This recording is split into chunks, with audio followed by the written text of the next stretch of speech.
qui a revivifié l'ensemble des communautés, effectivement, nous risquons de voir aujourd'hui un certain nombre de juifs qui s'en vont, un certain nombre de juifs qui s'écartent de leur identité, et donc nous avons le devoir de faire en sorte que ceux qui sont peut-être un peu plus loin de leur identité, ceux qui sont moins concernés, qui sont juifs et qui sont moins concernés, ben quand on est moins nombreux, chacun se sent un peu plus concerné. Quand il n'y a plus assez de monde pour faire le minyan, ben chacun se dit j'ai un peu plus de responsabilité. C'est le travail que vous êtes en train de faire ici à Meaux. C'est-à-dire d'essayer de donner à la structure communautaire de Meaux le maximum de tout ce qu'il doit y avoir pour que ceux qui sont là se disent on est bien ici. On a un bon député maire qui fait attention à nous, on a des bons présidents, on a des bons rabbins, on a une bonne commission administrative, on a une belle synagogue, on a un mikvé, on a ce qu'il faut. Donc pourquoi partir? À partir du moment où on se sent à l'aise, on a envie de continuer notre vie en tant que juif. Mais on doit se sentir effectivement le devoir de rassembler et de mobiliser notre communauté. Voilà ces quelques petits mots que j'ai besoin de vous dire. Et je voudrais, je le rappelais à Jean-François tout à l'heure, partager avec vous, s'il me le permet, mais il va me le permettre certainement, parce qu'aujourd'hui c'est un jour particulier du calendrier juif. C'est Yom Yerushalayim.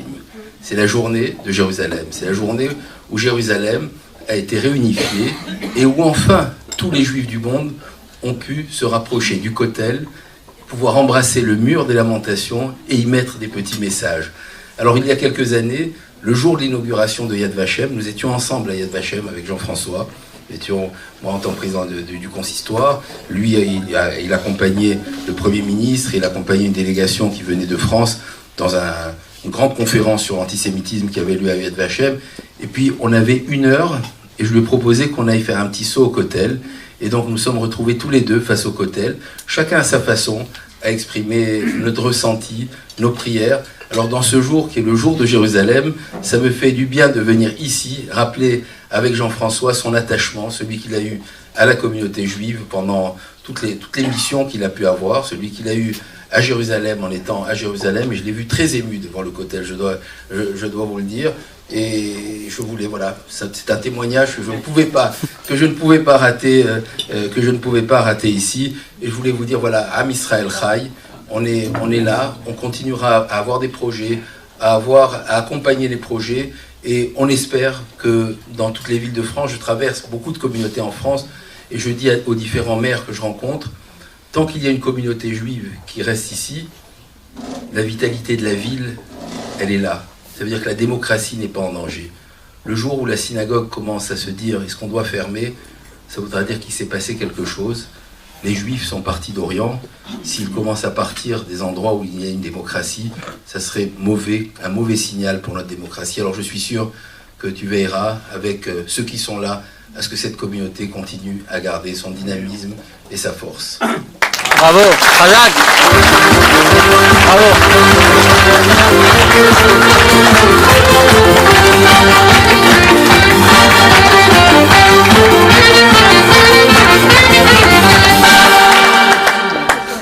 Mes chers amis, Monsieur le Président Abessera, Monsieur le Président du Consistoire, cher Joël, je dois te dire que nous sommes très heureux et très honorés de ta présence à Meaux. Tu le vois, la communauté juive de Meaux et des environs est une communauté qui a, comme toi, du courage. Tu as fait un discours qui était très courageux et ceux qui l'ont entendu sont des hommes et des femmes très courageux. Je dois dire vraiment que lorsque j'ai appris par M.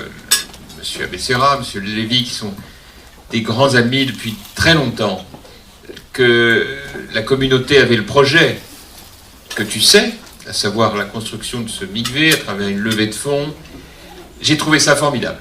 Parce que c'est exactement à rebours de tout le discours que l'on peut entendre, dont tu as parfaitement rappelé que c'est un discours que l'on peut comprendre au regard de tout ce que vivent aujourd'hui les Juifs de France. Mais c'est vrai, comme toujours, dans tout ce qu'on a toujours entendu de nos parents, il y a cette vieille image du verre à moitié vide, du verre à moitié plein. Est-ce que ce sont les méchants qui gagnent à la fin ou pas? Et moi je pense, comme toi, et comme beaucoup de nos compatriotes, qu'il ne faut jamais, jamais, jamais baisser les yeux. Qu'il ne faut jamais renoncer. Qu'il ne faut jamais céder à la menace, à la pression, à l'intimidation. D'ailleurs, c'est toute l'histoire du peuple juif dans le monde qui, en réalité, est l'incarnation de cela. Tu rappelais fort justement cette capacité extraordinaire d'adaptation au pays dans lequel on vit, dans le pays dans lequel on élève ses enfants. Cette capacité à justement vivre la laïcité même quand elle n'est pas écrite. Et donc oui, bien sûr que ce que nous vivons depuis ces derniers mois, ces dernières années même, est très difficile. Bien sûr que la montée de l'antisémitisme est une réalité. Le nier serait irresponsable. Comme d'ailleurs, disons les choses de la même manière, on observe une montée de toutes les formes de racisme. La xénophobie, hélas, c'est une réalité. L'islamophobie est une réalité. L'antisémitisme est aussi de ces fléaux qui viennent généralement lorsque les grandes nations connaissent des crises identitaires majeures, lorsque le monde connaît des crises géopolitiques fondamentales. C'est très exactement ce qui est en train de se passer. On peut tous déplorer de voir dans notre pays importer des conflits qui n'ont rien à voir avec l'histoire de la France, ni même l'histoire de l'Europe. Que ce soit le conflit israélo-palestinien, que ce soit ce qui se passe aujourd'hui au sein de ce qu'on appelle abusivement le monde arabe, car en réalité on sait qu'il y a derrière cela un affrontement d'une violence terrible entre les chiites et les sunnites, dans lequel, disons les choses, les Européens, quelle que soit leur confession, n'ont absolument pas leur place. Il y a d'ailleurs certainement à méditer sur l'erreur historique de la diplomatie européenne, si on peut parler de diplomatie européenne, américaine, peut-être même française, ou britannique, ou allemande, sur ces sujets. Enfin, c'est pas le propos d'aujourd'hui. En tout cas, ce qui est vrai, Joël, et tu l'as parfaitement rappelé, il y a vraiment pour les Juifs de France, ou plus exactement pour les Français de confession juive, un choix à faire. Est-ce qu'on continue ou est-ce qu'on laisse la place à ceux qui veulent intimider ou menacer? Et tu as parfaitement rappelé quel était le chemin du courage. Tu as raison, il ne faut pas juger. Jamais. D'ailleurs, nos parents nous ont toujours dit cela. Vous n'avez pas à juger. Faites ce que vous croyez bon pour vous au regard des valeurs que nous vous transmettons. Mais ne jugez pas. C'est vrai que si un certain nombre de nos compatriotes partent, j'étais à Toulouse il y a quelques semaines, j'ai rencontré dans ce déplacement la communauté juive de Toulouse, terriblement marquée. C'est un nombre considérable de familles de la communauté juive de Toulouse qui a quitté la France. Néanmoins, il y a tous ceux qui restent. Et ceux qui restent, qui sont aujourd'hui majoritaires, leur vocation est de veiller à ce qu'en France, on puisse continuer d'exercer son culte dans le respect des lois de la République, dans le respect de celui des autres, et que l'on soit respecté pour ce que l'on est. Sinon, la France n'est plus la France. Je dois dire d'ailleurs que les responsables politiques de toute sensibilité confondue, mis à part bien sûr l'extrême droite et l'extrême gauche, ont bien parlé sur ces sujets, toujours, avec une grande constance. Et qu'il n'y a pas place pour le sectarisme dans ce domaine, que ce soit le grand discours de Jacques Chirac en 1995, les déclarations courageuses de Nicolas Sarkozy lorsqu'il était président de la République, ou de François Hollande et de Manuel Valls à l'occasion du drame du 11 janvier. Ce qui est sûr en tout cas, c'est que nous sommes aujourd'hui confrontés à ce défi et que nous avons le devoir de le relever. Et puis quand même, je voudrais le dire, tout à l'heure Joël, tu rappelais un souvenir très émouvant, effectivement, lorsqu'en 2003, nous nous sommes rendus, nous étions ensemble, pour l'inauguration du mémorial de Yad Vashem. C'était très émouvant. D'abord, c'était très impressionnant pour moi, jeune ministre, aux côtés de Jean-Pierre Raffarin, très engagé dans la lutte contre l'antisémitisme, déjà à l'époque, de voir autour de nous tous ces chefs d'État et de gouvernement, tous très émus, représentant le monde entier, et singulièrement l'Europe.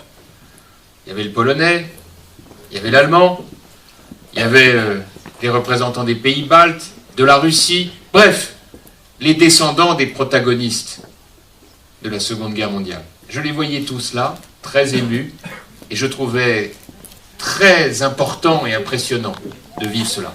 Et puis c'est vrai, on est allés devant le mur tous les deux, grâce à toi, c'était à quelques encablures, si je puis dire, quelques semaines de la naissance de ma fille, et c'est vrai, sans révéler ce qui était le contenu de ces petits papiers que j'ai mis, il y en avait un pour elle. Et puis, c'est vrai, Joël, que ça a été un moment important parce que à travers tout cela, j'ai mesuré aussi que la France était un grand pays. Un certain nombre d'entre vous connaissez mon histoire familiale. Je suis juif d'origine, si je puis dire. Je ne suis pas religieux, mais mes parents, mes grands-parents, mon grand-père venait, monsieur le rabbin, je vous ai bien souvent raconté l'histoire, de Roumanie. Mon père, mes grands-parents paternels ont été sauvés par des justes, à Aubusson, lors d'une rafle historique, qui a été répertoriée à l'époque. Sauvés par une famille, Léon Lefranc, tapissier d'Aubusson. Et c'est vrai que me retrouver, cette année-là, ce moment-là, membre du gouvernement français, quelque temps après ministre du budget, en charge des finances de la France, eh bien, je me suis dit que la France était un grand pays, et que j'étais là pour la servir. Et même, Joël, je te le confiais tout à l'heure, lorsqu'il m'est arrivé de vivre une épreuve très douloureuse l'année dernière, où j'ai vu la haine autour de moi, qui était sans doute à la hauteur de la jalousie que j'avais pu susciter. Ça m'a amené aussi à me poser quelques questions, que j'étais en devoir de me poser, disant, mais au fait, tu faisais déjà tout ça, pourquoi? Et à décider que j'allais continuer, bien sûr, toujours en vertu du même principe. Les méchants ne gagnent jamais à la fin des histoires, jamais. Ce sont les hommes et les femmes qui sont engagés, qui sont fidèles à leurs principes, à leurs valeurs, à ce que nos parents et nos professeurs nous ont enseigné. C'est ceux-là qui doivent mener le combat, et personne d'autre. Et c'est pour cela qu'on est ensemble. Et c'est pour ça qu'avec Jean-François Parigi et toute mon équipe municipale, nous veillons comme nous le faisons à la communauté juive de Meaux. Vous avez vu les caméras, vous avez vu les équipements que nous avons mis en place. C'est, vous le savez, pour moi, majeur, essentiel, qu'à Meaux, la communauté juive soit respectée. Comme l'est d'ailleurs la communauté musulmane. Et comme je veille autant que je le peux, le président Abessera le sait, au dialogue entre les communautés religieuses. Et comme je vous suis reconnaissant, à chaque cérémonie patriotique, de venir ensemble déposer une gerbe devant le monument aux morts sur cette terre terriblement marquée, en particulier par la Première Guerre mondiale, où nous accueillons un musée qui, vous le savez, un des plus importants au monde, d'objets de la Première Guerre mondiale. J'espère, Joël, que la prochaine fois que tu viendras, tu nous feras l'amitié de venir visiter ce musée de la Grande Guerre, qui est tout à fait exceptionnel. En tout cas, vous l'avez compris, il y a bien des choses à faire ensemble. Et j'en suis très heureux que, Joël, tu sois venu, dans ta qualité de président du consistoire, nous honorer de ta présence. Et puis, mes chers amis, quand même, je ne pourrais pas terminer ce propos sans vous le dire. La perspective de voir ici un bain rituel, à un moment où nous allons devoir, avec Jean-François Parigi, pour des raisons de vétusté, de fermer la piscine Fro. Si on pouvait faire une petite convention, monsieur Abessera. Ce bain rituel, vous n'allez pas l'utiliser 24 heures sur 24. Ça va être petit. Un par un. Un par un. Il y a la salle de bain. Même monsieur le rabbin, il me dit la laïcité. C'est bien la première fois. D'habitude, c'est moi la laïcité. Ça, hein, oui, on va la reconstruire, c'est pour ça. En tout cas, mes chers amis, je souhaite longue vie à la communauté juive de Meaux. Je vous souhaite à tous beaucoup de chance, beaucoup de bonheur. Merci. Et sachez en tout cas, vous l'avez compris, qu'à chaque fois que vous aurez besoin, vous me trouverez à vos côtés. Nous sommes, Jean-François Parigi comme moi, des hommes passionnés, engagés, amoureux de notre pays, de notre ville, et attentifs à ce qu'ici, il fasse toujours bon vivre, qui que l'on soit et d'où que l'on vienne. Merci beaucoup. Bravo, Razak.